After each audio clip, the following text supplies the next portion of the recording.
And it's my pleasure to introduce Father Adrian Porter, who was born and raised in Bristol. He joined the Society of Jesus, the Jesuits, in 1978 and was ordained priest in 1988. Father Adrian holds degrees from Heathrock College and Oxford and completed his teacher training at Liverpool Hope University. He has taught at Jesuit schools in the US and in the UK and was headmaster of St. Aloysius College and Wimbledon College.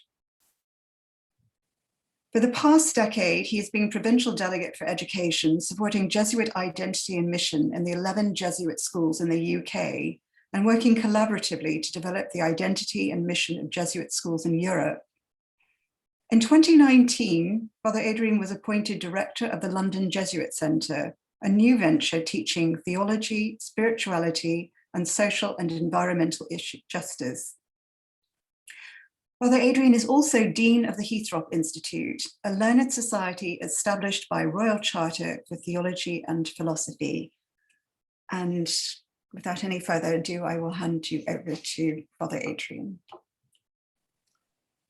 Thank you very much, Susanna. And very nice to see everybody. I should probably point out that just because I'm the Dean of the Heathrock Institute, which is this learned society, doesn't mean that I'm learned. But I will certainly share from my experience. That's probably the best that I can offer this afternoon. But it's wonderful to be able to contribute to this conference on ethical leadership and perhaps to think about that a little bit from the Ignatian or the Jesuit point of view. A lot of what I've been doing for the last decade has been working with senior leadership teams and diocesan directors of education, talking about leadership, particularly in the field of education. And so I've had to do quite a lot of thinking about that in terms of the Jesuit schools. I apologize right at the start if as some of you absolutely will know this stuff backwards. But certainly just to start off, if I can just do a very brief summary about Ignatius of Loyola. Just to position him, Ignatius is born in 1491. He grows up, therefore, in the next century, really, at Loyola in the Basque Country. He's the 13th child of minor nobility, and this is quite an interesting aspect of his character. Ignatius is clearly highly competitive and determined that he's going to be something more than the 13th child and something more than minor nobility. And you see this in his actions and his writings right from really a quite early stage of things. And he stands at this sort of historical, cultural and geographical crossroads. He's at the very end of the Renaissance era and coming into what we would call the modern era. He's right on the edges of two great empires, the Spanish Empire and the French Empire. He speaks this language that nobody else speaks, a minority language, the Basque language. In every way, he's sort of on the margins of bigger things. And I think psychologically, this shapes the way in which Ignatius aspires to a future. He's determined to be something that perhaps today we might call a celebrity. It's what he calls in his autobiography, that he was a man of vanities.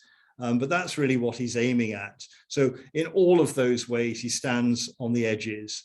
But in being a Spanish Catholic, probably not a very good one or a very committed one, he stands very much in the very heart of that tradition at this time. He comes across as fiery. He's very full on in his temperament.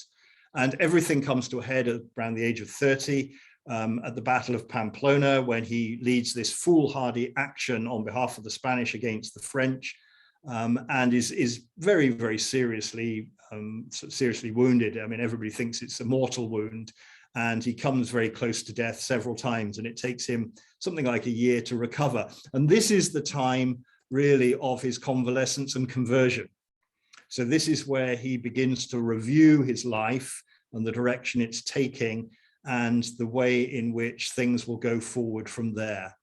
And Ignatius straight away decides that he's going to do everything for God. He throws himself into this conversion process in this extraordinary way, determined that at every level, what he's going to do is to be extraordinary for God.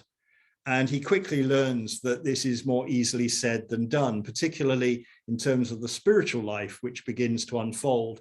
He tries to be a saint and a mystic and a writer and a guide of others, all in one, having no background, no sense of how this is done, no real knowledge of the tradition. And of course, he constantly gets into trouble. The Dominicans keep throwing him into jail and saying, you can't just go around teaching, you don't have the license to do so. And he gradually understands that he's going to have to get an education and actually to get qualified in order to teach. And while he's doing this, he's constantly sharing his experience of the spiritual life with other people who are seeking something more. You know, the famous one is St. Francis Xavier, when the two of them are there together in Paris, at the University of the Sorbonne there.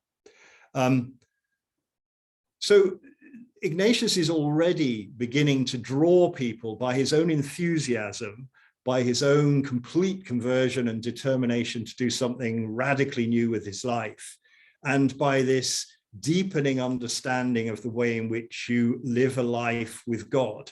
Ignatius is already beginning to attract people who have similar aspirations. And gradually those people who are attracted become the nucleus of this new company, these friends in the Lord, as they call themselves.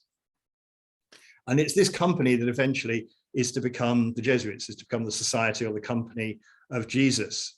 And very quickly, that organization, once it's approved by the Pope, Pope Paul III in 1540, it draws more and more people of influence. And because it sort of reflects the character of Ignatius, this new religious order, this new society, seeks to be very influential. It seeks to do great things for God, you know, for the greater glory of God and all that. And so this new society needs some sort of leadership. And it's interesting to see how that leadership emerges. This picture shows Ignatius writing the constitutions of the Society of Jesus. So the rule book, if you like. So the Benedictines have the rule of Benedict, the Augustinians have the Augustinian rule, and so on. And we have this constitution written by Ignatius. And in it, he writes a lot about what the leader of this religious order should be like. And what I'm proposing to do in this half hour or so is simply to look at what he writes about leadership. And I think it's quite striking how, even though this was written getting on now for 500 years ago, it strikes us as really quite contemporary. I suppose, in a sense, it is what allows the Society of Jesus, even today in 2021, to use this text pretty much without adaptation or translation, because it is somehow very relevant. He saw what leadership, I suppose, at its core, at its heart, needed to be. And he says really that there are 6 qualities that the leader, or as he called it, the superior general of the society, needed to have. You just need to, if you don't already understand, the superior general, it constantly gets interpreted in military terms. It's nothing to do with the military general. It means that there are really 2 types of superior in the Jesuits. The one is the local superior, who looks after a particular province, say the United Kingdom, or looks after a particular house or work. And then the general superior, who looks after the worldwide society. So the superior general, or just the general, is that person. And he says there are 6 qualities, and it's quite interesting to think about these. And the first of the qualities he talks about is being, what I would say, at one with the aim of the society. The society is really clear. It's to give greater glory to God through ministry, basically, through priestly ministry. And this is what he says. In regard to the qualities which are desirable in the superior general, the first is that he should be closely united with God our Lord and intimate with him in prayer and all his actions, that he may so much the better obtain for the whole society a large share of his gifts and graces for the help of souls. Ignatius's writing comes across, particularly in translation, it comes across as somewhat stilted. But once you start to mine into it, you can sort of quickly see what he's getting at.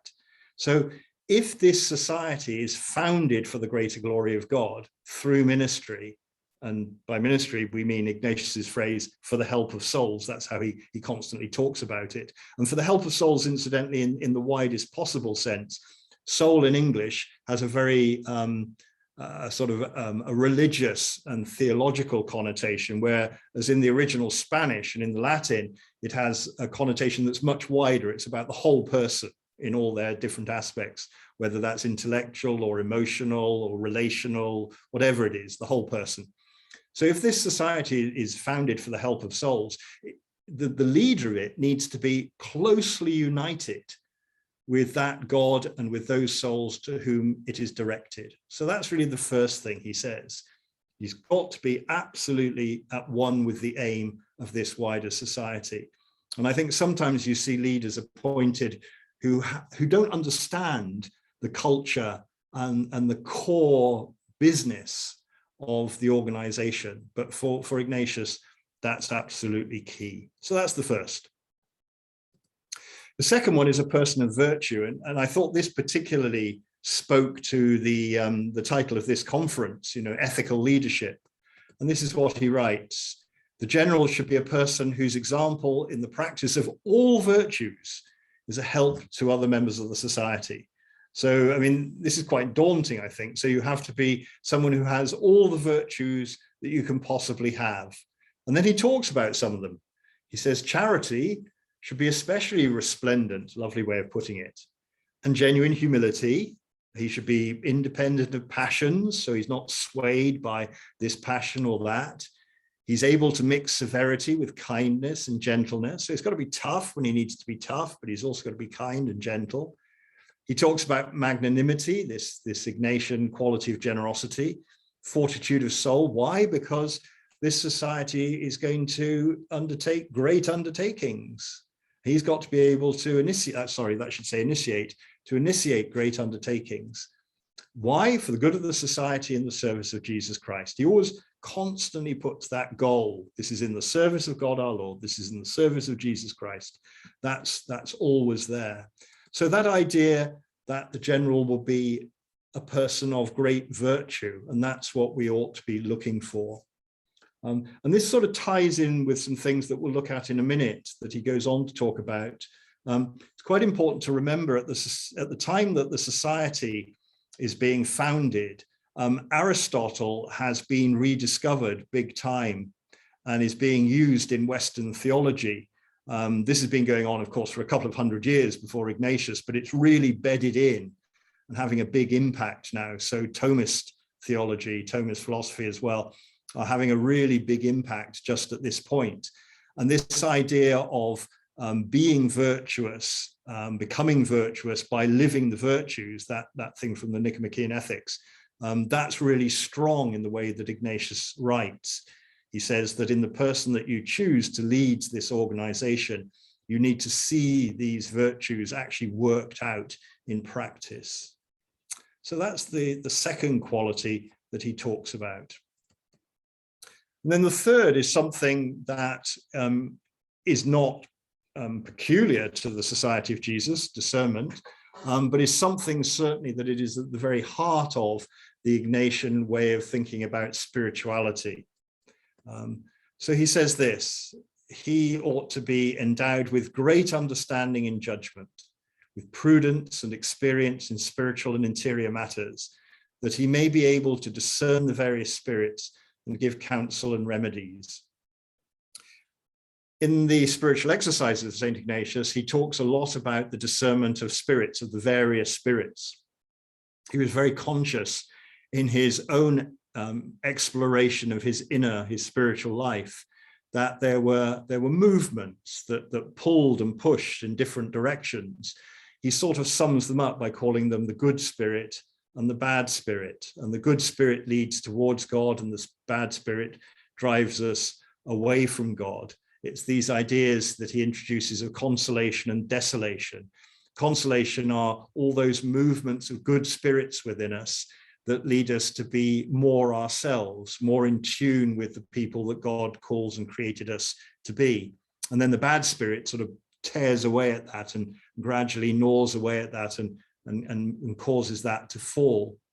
And so the general has to be somebody who's good at this discernment of knowing the ways in which these spirits are moving, both within individuals that he's to counsel and give remedies to within himself, and within the society too, as an organization. There's this idea of communal discernment, that the whole society can look at the way in which it's being pushed and pulled by good spirits and bad spirits, and then trying to sort of sort out which of those it wants to follow. So a person of discernment is there again in these qualities for the superior general. 4 is a person who sees things through. One of the observations that Ignatius makes in some of the letters is that the church has a great habit of launching on great projects and then not seeing them through, so that they fall. So, for example, when Jesuits were first asked to establish colleges and universities, the first was opened in 1548 in Messina, in Sicily. Ignatius was sort of caught slightly unawares there. He was very open and generous at that early time. Remember, the society is founded formally in 1540, so just 8 years later, he's still sort of learning on the job in a way. And the townsfolk in Sicily come along and say, well, you've said, you know, this new society is there to help people. Well, the way we need help is for a school, for the town's children.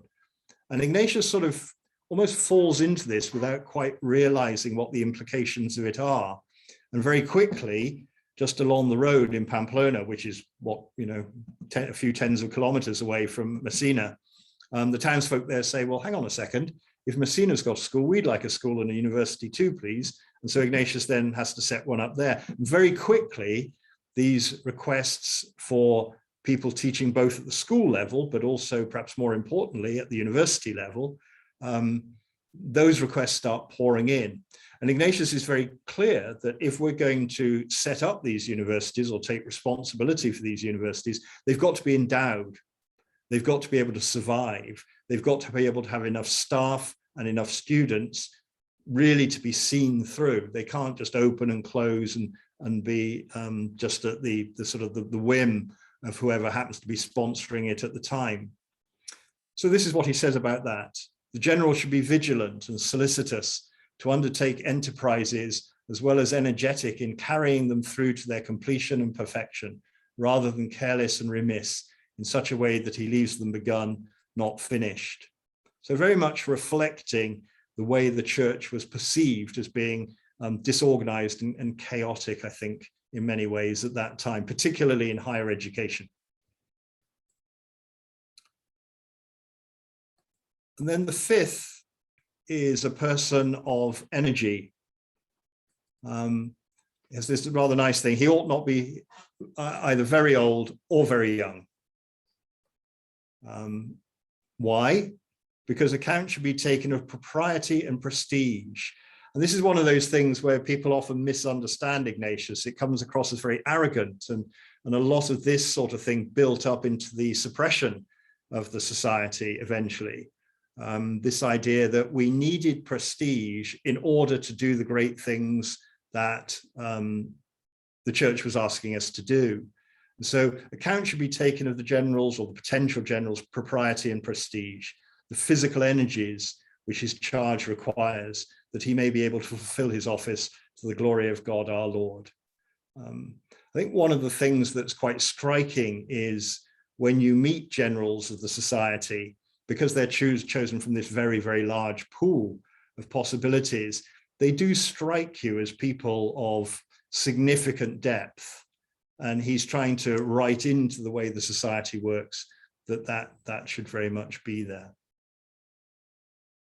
And then the 6th and the last of these is this idea of a person of prestige. He picks that up again and talks about this in more detail.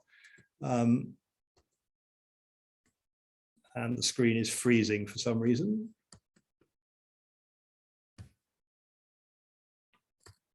There we are. So it's not simply prestige, but he says, well, there ought to be what he calls in extrinsic endowments.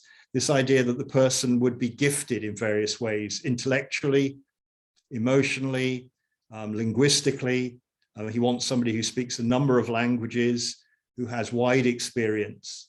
And why? Because these help more towards edification, the building up of God's people, the church, but also the building up of the society in the service of God. So things like reputation, high esteem, and then a classic Ignatian phrase, whatever else helps this, should very much be used. And not just to those within the society, but people without as well. This is somebody who's got to be able to make connections, know people, get on with people, influence people. So that's his sort of his sixth quality. And then he's very conscious that it's not very likely that you're going to find a person who's actually got all of these six qualities in spades. They're going to be, he doesn't mince his words, deficient in one or more of these sorts of areas. But the way he writes the constitutions, there's a whole chapter on how you supply what is deficient, how you make up for what that leader may not have himself.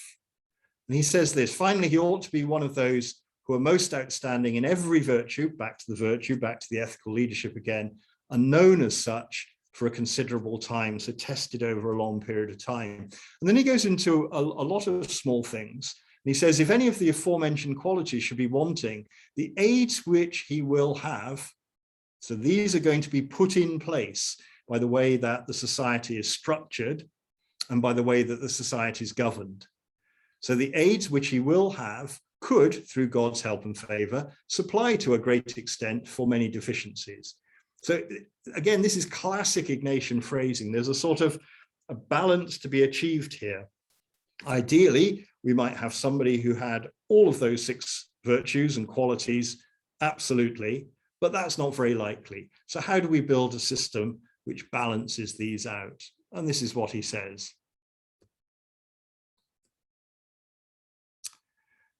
And this is quite a striking one to a Jesuit, because that first phrase there, to preach, to hear confessions, and to perform other similar ministries, is almost the catchphrase of the early society. You see it again and again and again in the letters, whether the letters of Ribadeneira or Nadal or Ignatius himself, Francis Xavier, they're all constantly quoting this phrase.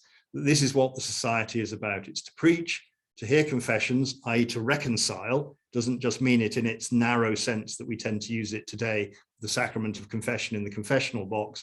It's about reconciling people to God and people to people, nations to nations, and performing other similar ministries of the word. So to say that the general, the person at the top of this congregation, the top of this order, is not to engage in what are called the customary ministries of the society is saying something really striking. And it's this idea that the leader of an organization shouldn't be doing the low-level stuff that the rest of the people in the organization are doing, that you need to be able to step back from that.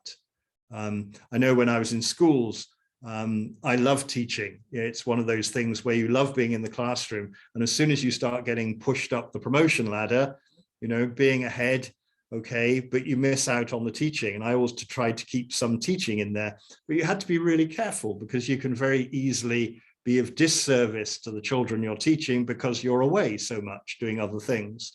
And that's really the idea here. And so what should he be doing? And what are these aids to good performance? And there are a whole lot of them here. The first is keeping himself frequently informed. Within the society right from the start, there is this huge emphasis on letter writing, which still exists today.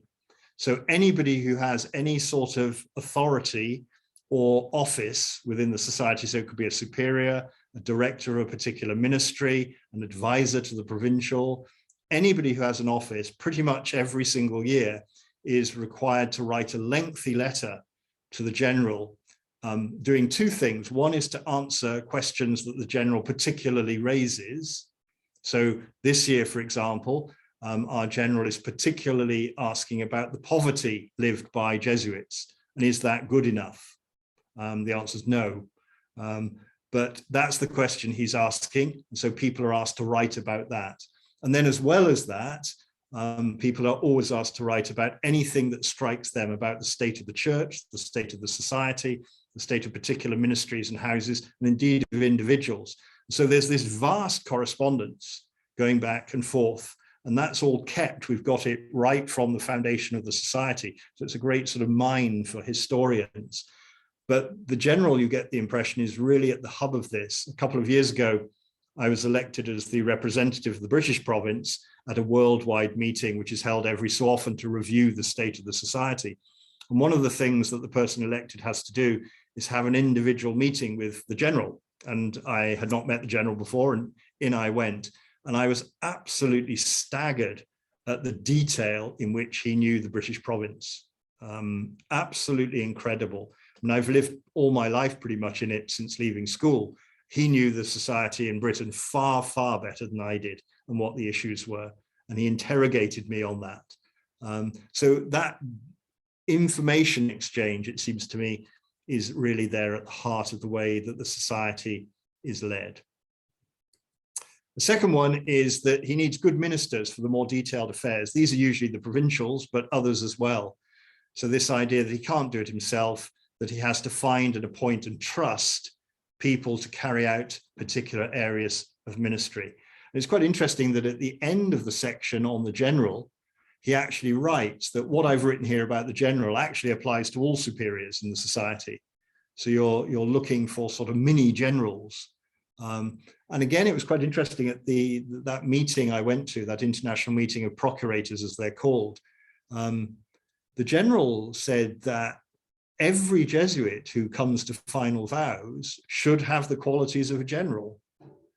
And you have to think about that a little bit, because that can't literally be true, but you sort of know what he's trying to say. And I think that that reflects well Ignatius's mind on this. So this particular section, this particular chapter of the Constitutions is really important. He should be informed about everything. Again, this is a practice in the society which is pretty characteristic of the Jesuits, and I think not other religious order traditions. And this relates around something called manifestation of conscience.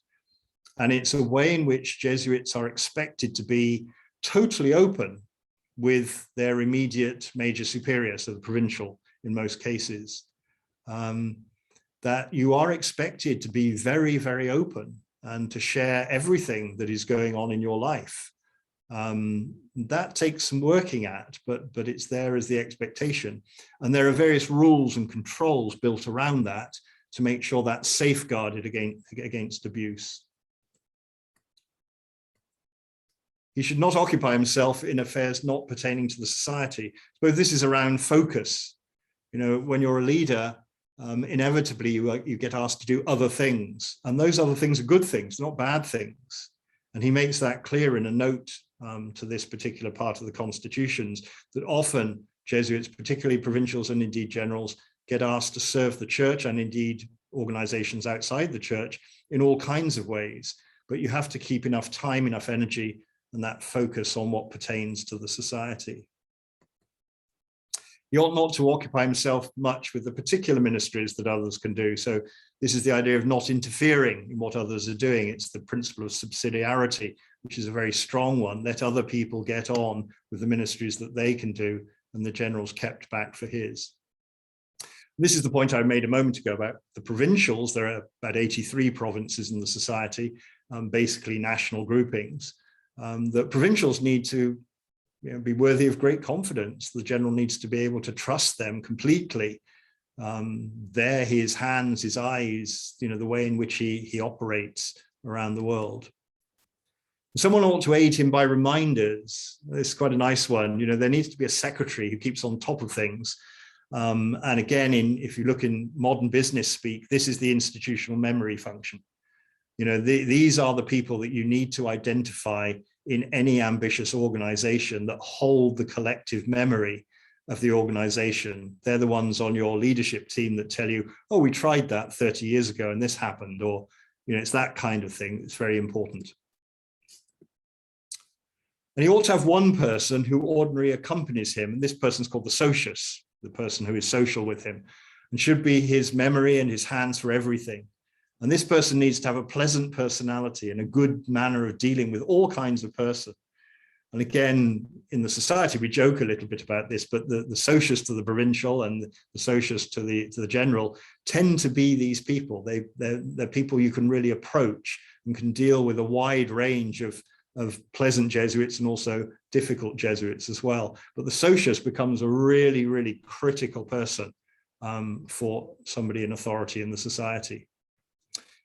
And then also some counselors, peoples of prominence in learning, and here the virtues again, good qualities. Why? So he can penetrate all things better, so that he gets good advice. And the example he gives is that, you know, if he's making decisions around India or Japan, he needs people from India and Japan around him to inform those decisions. So people who actually know what they're talking about. So those are the things that Ignatius writes about in terms of leadership. I think you can see how it's a classic Ignatian mix of the quite aspirational. He has to have all possible virtues and to a great degree and for a very long time. And then very practical things, like he needs a secretary and he needs an advisor on Japan for Japanese affairs. So you get this sort of mix, and that's classic Ignatian writing. Now, what I want to do just in the last few minutes here is, if we take that and say, well, let's just compare that to a modern way of looking at business leadership. One of the things we can look at is the Harvard model, John Kotter's model. And once you start looking at the way that John Kotter speaks about that, Professor Kotter speaks about this, you can see that Ignatius, in a sense, I suppose, I'm not sure how you put it, either he was ahead of his time, which is why many people are interested in using Ignatius tools today in non-religious, in secular contexts. Or it's simply, it seems to me that leadership is something into which you can have insights, whether you're talking about, the Qin dynasty in China thousands of years ago, or whether you're talking about 21st century Europe, or whether you're talking about the time of Ignatius. And Kotter really, there are two aspects of what he talks about, and this is the first of them. He talks about these four characteristic activities of leaders. He says that leaders, good leaders, have really got four things to do. And the first of those is to establish a vision of the future that allows direction to be established for the organization. And he says that's often in the distant future. And then to start providing the strategies which will produce the changes needed to achieve that vision. And that's very much what Ignatius looks to a general to do. It's up to the provincials and those who work in the immediate, say, colleges or universities or whatever they are. It's up to them to do the immediate stuff, but it's up to the general with his team to provide that strategic vision for the future. We would have had an example of that fairly recently when the whole society, led by the current general, underwent a discernment process lasting 18 months, where all 16,500 Jesuits worldwide were asked, well, what should the priorities for the society be for the future of the church? It was a little bit like the synodal pathway, ahead of the synodal pathway. And the society, after consulting both those 16,500 Jesuits, but a far, far greater number of people who work alongside us, said, well, there were really four things that should characterize our future ministry. And those proposals were then taken to Pope Francis, who was asked in the name of the whole church to either accept or indeed reject or rewrite these four directions as being the characteristic Jesuit contribution to the church of the future. And thank goodness he accepted them and didn't do what he quite often does, and that's change things around. So that's the pathway, that's the distant future pathway that we're engaged on. Second that Kotter talks about is aligning people. It's about good communication, communicating the direction in words and deeds, influencing the way in which teams are put together, coalitions are put together. It's about achieving that sort of deep understanding of the vision and the strategy, not just understanding it, but making it the way you work. And again, it seems to me that's exactly what is reflected in Ignatius's constitutions. And then we have motivating and inspiring. when you're a leader, you know that simply energizing people is so important. When I spent 10 years talking to head teachers in all kinds of different contexts all around Europe, and it seemed to me that one of the most important things that head teachers do is to be unremittingly positive. That's the most important part of your job. You have to be the fizzing energy that allows other people to overcome barriers. And then finally, producing change. You have to be effective. And again, Ignatius talks about that. We just saw it in those 6 priorities, that you actually have to follow things through so that things happen, and sometimes really quite dramatic things. And you only have to look at the way in which the society expanded from that band of 9 or 10 friends at the beginning in 1540. By the time Ignatius died in 1556, there were over 1,000 members of the Society of Jesus. And that just grew exponentially and had that worldwide influence that it has, and to a degree still has today. So that producing change, driving that change on a global scale is part of that Ignatian way. So it seems to me that Ignatius and John Cotter, though coming from very different times and talking about very, very different worlds, have a lot in common. And then John Cotter is really interesting in writing about why transformation efforts fail. And again, once you start looking at the reasons that he says they fail, he essentially has 8 reasons. This is distilled from the famous article he wrote in 1995. Once you look at these, again, you see them in Ignatius. You know, if you don't establish a sense of urgency, we really need to do this. We've got to get on with this. The way in which the current general is pushing the 4 apostolic preferences. In order to achieve that, you've got to form coalitions. You've got to create the vision. You've got to empower people to act on the vision. You've got to communicate the vision, the importance of the low-hanging fruit, short-term wins, and then consolidating the improvements, seeing it through so that they then become embedded and produce more change, and then institutionalizing the whole thing. All of that, could be written by Ignatius. It's the way he thinks about it. And then the very last thing I wanted to do was, you may be aware of Chris Lowney, who was a Jesuit but left the society and went to work for JP Morgan and became one of their managing directors. And when he left there, he wrote this book on heroic leadership.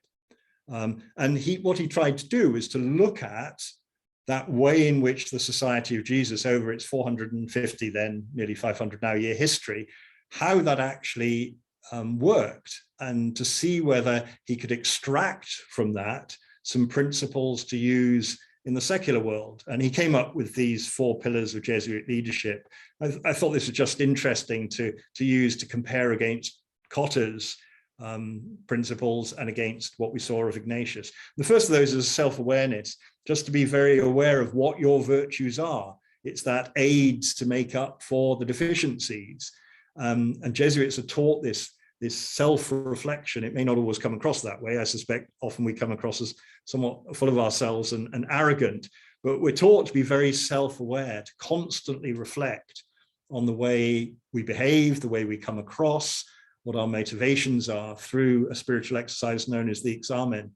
But he says that self-awareness becomes very, very powerful, because it enables you to avoid some of the traps of being self-centered or delusional about either your abilities or the direction in which the organization is going.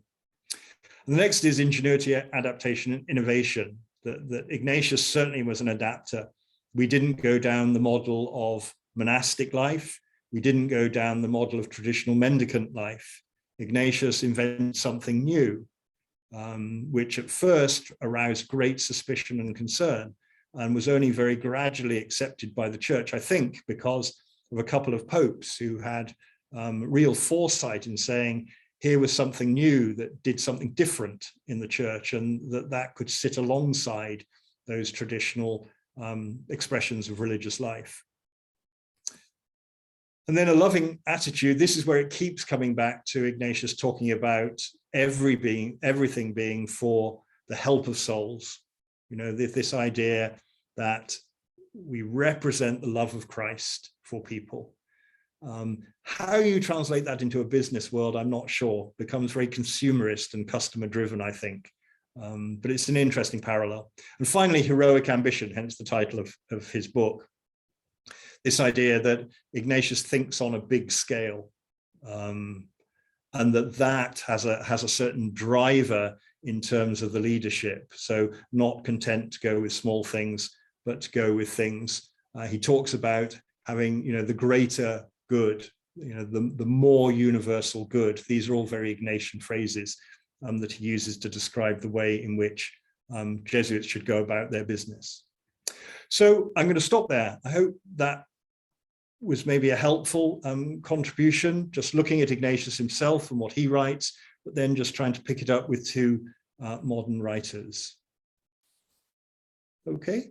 Right. Well, thank you very much for a very another thought-provoking and stimulating talk.